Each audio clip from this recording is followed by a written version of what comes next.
अभी recently Reliance power 6% fall करता हुआ दिखाई दिया जब न्यूज आती हुई दिखाई दी कि ईडी ने एक चार्जशीट फाइल की है फेक गारंटी केसेस के अंदर।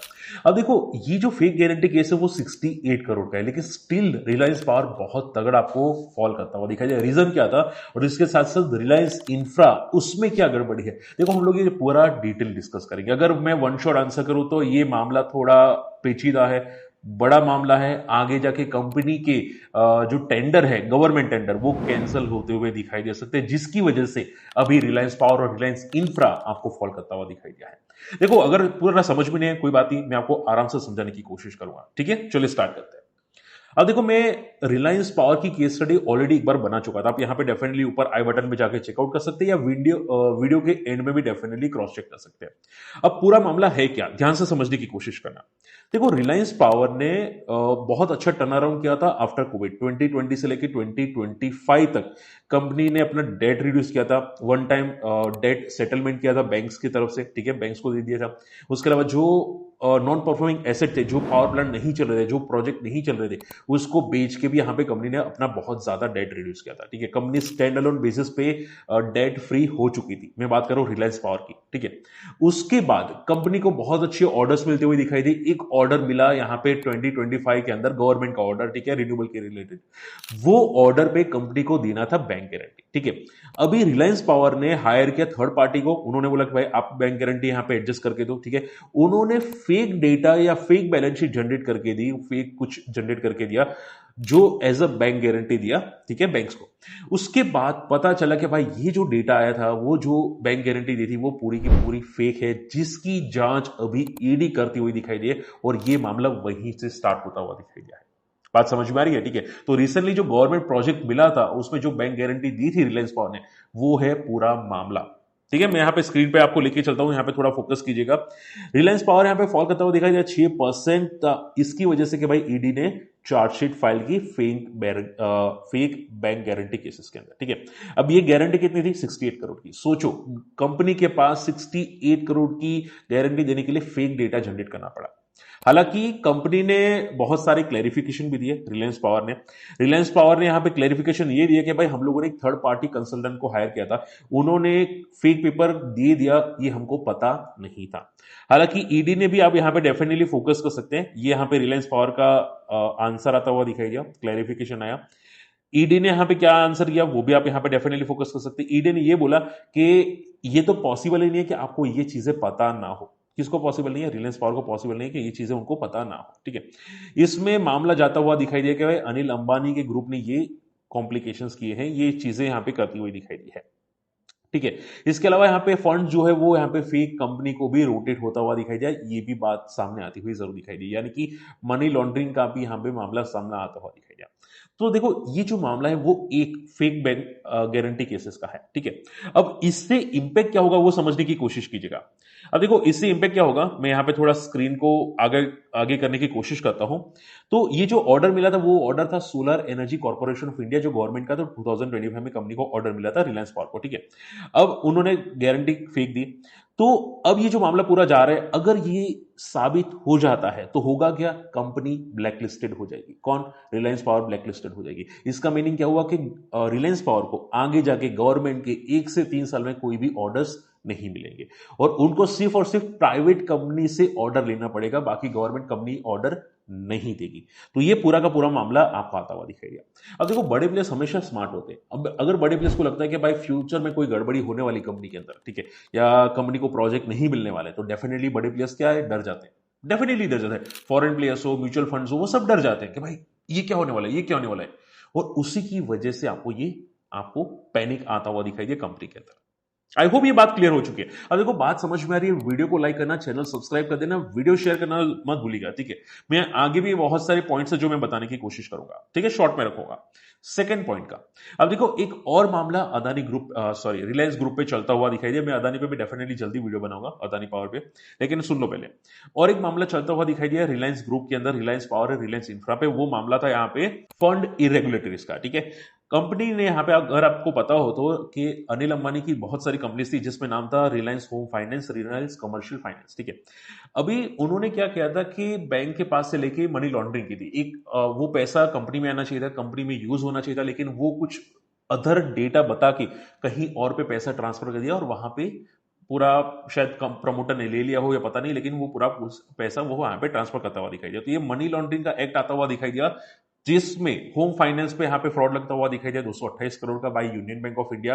रिलायंस कमर्शियल फाइनेंस पे फ्रॉड लगता हुआ दिखाई दिया 57 करोड़ का बाय बैंक ऑफ महाराष्ट्र, ठीक है। अब माना ये जा रहा है कि ये जो पैसा यहाँ पे हेराफेरी होती हुई दिखाई दी, इसमें रिलायंस, अनिल अंबानी की दूसरी कंपनी भी शामिल है, जिसमें नाम आता है रिलायंस पावर का भी, रिलायंस इंफ्रा का भी, ठीक है। हालांकि ये केस थोड़ा पुराना केस है, अराउंड मे बी शायद 24 का पहले का केस है, ठीक है। लेकिन इस मामले में यहां पे आप देखोगे तो कंपनी जो पुरानी थी रिलायंस की, Reliance home finance, Reliance commercial finance, even Reliance com, ठीक है, वो भी नाम आता हुआ दिखाई दिया। बट ये सभी कंपनी बैंकरप्ट हो चुकी है, ठीक है। ये कंपनी यहाँ पे ऑलरेडी एक्वायर करता हुआ दिखाई दिया। कौन एक्वायर किया? Autham investment infrastructure. मेरा डेटा आप डेफिनेटली स्क्रीन पे पढ़ सकते हैं, ठीक है। अब इसके अलावा हुआ क्या कि भाई मान लो ये जो पूरा मामला है वो 10,000 करोड़ का है। कितना? 10,000 करोड़ का। ये नया मामला है। ईडी का जो दूसरा केस था, जो मैंने यहाँ पे 68 करोड़ का बताया, वो अलग मामला था, वो रिसेंटली मामला था, दिसंबर का। ये मामला थोड़ा पहले का, 1-2 साल पहले का है, ठीक है। लेकिन इसमें अभी भी एलिगेशंस कंपनी पे लगते हुए दिखाई दिए, और अभी भी जांच चलती है। देखो ये सभी जांच है ना, थोड़ी लंबी चलती है, ऐसा नहीं कि 1 साल में खत्म हो जाए, ठीक है। हर्षद मेहता की जांच बहुत सालों तक चली थी, तो ये सब जांच अभी भी चलती हुई दिखाई दी है, ठीक है। तो इसमें क्या हुआ कि जो ईडी है या जो सीबीआई है, ठीक है, उन्होंने यहाँ पे बहुत सारी अदर कंपनीज की प्रॉपर्टीज भी अटैच करना स्टार्ट किया, जिसमें रिलायंस का नाम आता है, अनिल अंबानी का नाम आता है, जिसमें रिलायंस इंफ्रा का हेडक्वार्टर्स भी अटैच किया, उनकी अदर ऑफिसेस भी अटैच की।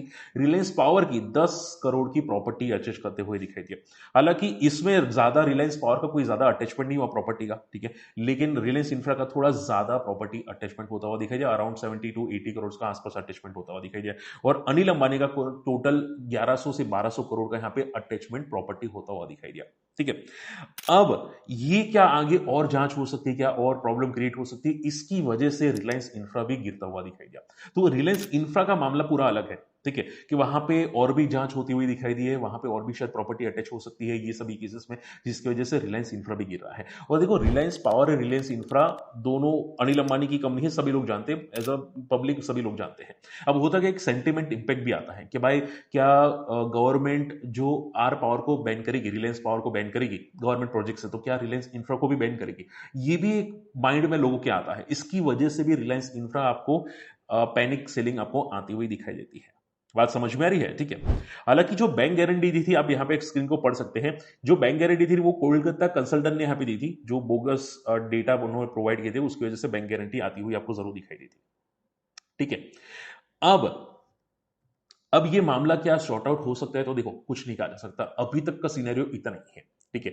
अब आगे क्या ये जांच होगी, कंप्लीट होगी, नहीं होगी, बस आप उतना समझ के चलो कि अगर ये फेक बैंक गारंटी केसेस में रिलायंस पावर को क्लीन शीट मिल गई, ठीक है, या उनको कोई अपडेट आता हुआ नहीं दिखाई दिया, छोटी पेनल्टी लगी और गवर्नमेंट के प्रोजेक्ट्स पे बैन नहीं लगा, तो भाई वो खुश हो जाएगा, कंपनी खुश हो जाएगी डेफिनेटली, ठीक है।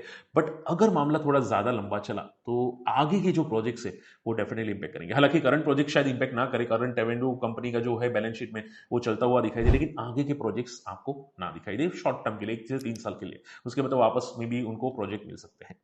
बात समझ में आई, ठीक है। तो ये जो प्रॉब्लम अगर होगी तो वो 1 से 3 साल के लिए होगी, वरना नहीं होगी, ठीक है। अभी के लिए जो आपको दिखाई दे रहा है वो बस पैनिक सेलिंग आपको दिखाई दिया है, क्लियर। अब एक आखिरी पॉइंट बताना चाहूंगा, ठीक है, कि 2021 से लेकर 24 के अंदर रिलायंस पावर जो टर्न अराउंड हुआ था वो मैं आपको एक बार शॉर्ट में समझा देता हूं। वन टाइम सेटलमेंट हुआ था कंपनी का 2021 के अंदर, बैंक्स में जो भी लोन थे वो यहाँ पे वन टाइम सेटलमेंट किए। फिर जो प्रॉपर्टी थी रिलायंस पावर की जो चल नहीं रही थी उसको भी बेच के यहाँ पे कंपनी ने डेट को रिड्यूस करने की कोशिश की, ठीक है। और कंपनी ने माइलस्टोन लगाया कि भाई हम लोग डेट फ्री होने वाले हैं 2025 के आसपास, ठीक है। ये पूरा माइलस्टोन होता हुआ दिखाई दिया। अब कंपनी के कितने प्रोजेक्ट से अभी जो चल रहे हैं रिलायंस पावर के, वो एक बार देख लीजिए ताकि आपको थोड़ा आइडिया हो जाए कि कंपनी के रेवेन्यू सोर्स कहां से आ रहे हैं। तो शासन का एक प्रोजेक्ट है रिलायंस पावर का मध्य प्रदेश से, रोजा पावर है उत्तर प्रदेश से, उसके अलावा मुटोरी पावर है धीरूभाई सोलार है, वर्सपीट विंड है, भूटान प्रोजेक्ट है, ये सब उनके प्रोजेक्ट्स आपको आते हुए जरूर दिखाई देंगे। तो इन शॉर्ट में अभी के लिए तो ठीक ठाक है, लेकिन फ्यूचर प्रोजेक्ट्स में डेफिनेटली इंपैक्ट कर सकता है। अब मुद्दा आ जाते हैं यहाँ पे रिलायंस इंफ्रा पे। सर रिलायंस इंफ्रा में क्या चल रहा है, रिलायंस इंफ्रा में भी शायद क्या प्रॉब्लम डेफिनेटली आ सकती है। तो देखो रिलायंस पावर जिनको नहीं पता है, सॉरी रिलायंस इंफ्रा ज्यादातर इंफ्रा का काम नहीं करती, वो ज्यादातर भी पावर का काम करती है जो रिलायंस पावर करती है, ठीक है। तो आप देखोगे 90% का जो रिलायंस इंफ्रा का रेवेन्यू आता है, ठीक है, वो पावर डिस्ट्रीब्यूशन दिल्ली की तरफ से आता है। दिल्ली में पावर डिस्ट्रीब्यूशन होते हैं, वहां से उनका रेवेन्यू 90% का आता है। तो दिल्ली डिस्कॉम का वहां से मेन रेवेन्यू आपको आता हुआ दिखाई देता है। हालांकि गवर्नमेंट प्रोजेक्ट्स इनको भी मिलते हैं। आप देखोगे यहाँ पे इंफ्रास्ट्रक्चर रोड एंड मेट्रो का, मुंबई मेट्रो का काम मिला था रिलायंस इंफ्रा को, तो इनको भी प्रोजेक्ट्स मिल सकते हैं। तो एक बैन होंगे कि नहीं होंगे, वो भी डर लगता है पब्लिक को, ठीक है, बड़े प्लेयर्स को, पब्लिक को, कि भाई ये जो रिलायंस पावर का केस है वो रिलायंस इंफ्रा में ना आ जाए, ठीक है। तो उसकी वजह से वहां पे भी आपको पैनिक दिखाई दे रहा है। आई होप ये पॉइंट समझ चुके हैं, ठीक है। इसके अलावा रिलायंस इंफ्रा का जो प्रोजेक्ट है वो इंजीनियरिंग का भी है, कंस्ट्रक्शन कॉन्ट्रैक्ट्स इनको मिलते हैं, फिर मेट्रो का काम भी इनको मिलता है, और इनका दूसरा भी छोटा मोटा डिफेंस रिलेटेड भी फोकस है जो 1% से लेस है, ठीक है। तो मोटा मोटा इनका पावर डिस्ट्रीब्यूशन का काम ज्यादातर इंफ्रा में दिखाई दे रहा है, और इन्होंने भी काफी हद तक डेट रिड्यूस किया है। तो मोरल ऑफ द स्टोरी, दोनों कंपनी ने डेट रिड्यूस किया, दोनों कंपनी अभी के लिए सर्वाइव कर रही है, बट प्रॉब्लम आ जाते हैं फ्यूचर कॉन्ट्रैक्ट्स पे, ठीक है। आई होप ये सभी पॉइंट समझ में आ चुके हैं। और आपको क्या लगता है कंपनी आगे, क्या कंपनी को प्रॉब्लम होगी कि नहीं, मुझे कमेंट जरूर मेंशन कीजिएगा। और ऐसी केस स्टडी के लिए वीडियो को शेयर कीजिएगा, चैनल सब्सक्राइब कीजिएगा।